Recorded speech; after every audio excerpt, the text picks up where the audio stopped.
Thank you, Mr. Chairman. Let's regain the focus of this hearing, which is, and again, I quote, investigating pandemic immunity, acquired, therapeutic, or both. In January 2022, data from the CDC Morbidity and Mortality Weekly Report showed that during the Delta surge, case rates for individuals with previous infection and no vaccination were nearly 4 to 5 times lower than case reports for those individuals who were only vaccinated. CDC data showed that the hospitalization rates also followed that similar pattern.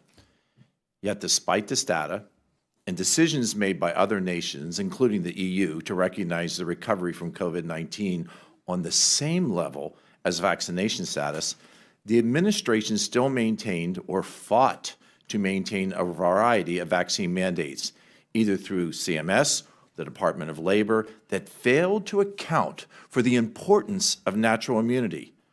Dr. McCary, in your opinion, as a physician, what impact has the administration's disconnect between the data and the policy regarding natural immunity had on the credibility of the CDC and actually the Biden administration at large? Well, there were a lot of broken promises, regardless of what political party somebody is a member of. The promise by the Biden administration and Dr. Fauci is that we would not have vaccine mandates. That was a broken promise. They ignored natural immunity right up until this day in all their policies. And this has resulted in damaged public trust. Now, we've been, for centuries, building public trust in the medical profession. A lot of that went down the drain when they lied to the American people, saying that schools have to be closed for 2 years and cloth masking of toddlers was important to stop the transmission. They never even gave us the proper data on COVID and children. Ask any pediatrician or public health official or CDC official or Fauci or Walensky, how many healthy children have died of COVID in the last 3 years? They can't tell you. Was it 90% of the deaths in children with special medical conditions? That matters because when you have a healthy young male who's at the lowest risk of COVID and the highest risk of myocarditis, you might want to modify the vaccine recommendation if they already have circulating antibodies from natural immunity. They did not, and that was the intellectual dishonesty we saw from public health officials. Thank you.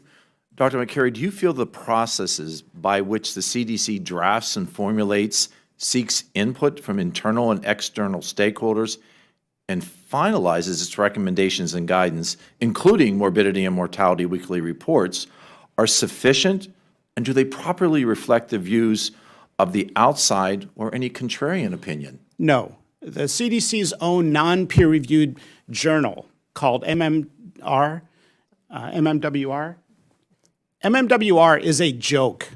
It is a joke. They published their own flawed studies. They weaponized research. They looked at a small sliver of data from the state of Kentucky. It was the most horrific methodologic study you could possibly design. And they conclude, hey, natural immunity is no good.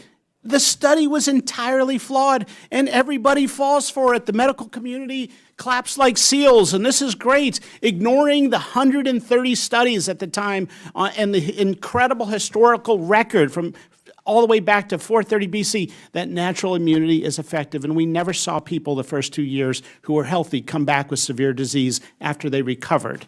And that should have been a sign that we were being deceived by the weaponization of research itself. And you bring in an interesting discussion point. You called it a joke, but the American people are not laughing. The American people want to understand, does natural immunity work? And we have evidence now that it does. Many of us on this panel feel that the CDC was very slow in reporting data, specifically related to vaccines and natural immunity, that they did have throughout the pandemic. How can we promote better data stewardship through the CDC? And most important, how do we restore the trust in the CDC with a public, which I have stated, are not laughing, with a public that is increasingly skeptical of the mandates, with a public that does not respect top-down government approaches? Is there a way through this? We need an apology from public health officials. We need to have scientific debate, not using censorship, but instead using scientific evidence. And I think we need some humility from public health officials. Neither vaccinated immunity nor natural immunity are perfect. Let's not try to suggest the other side is all evil. But it's not an either.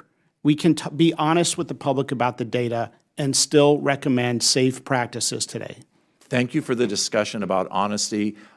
I thank you for being here today, and Mr. Chairman, I yield.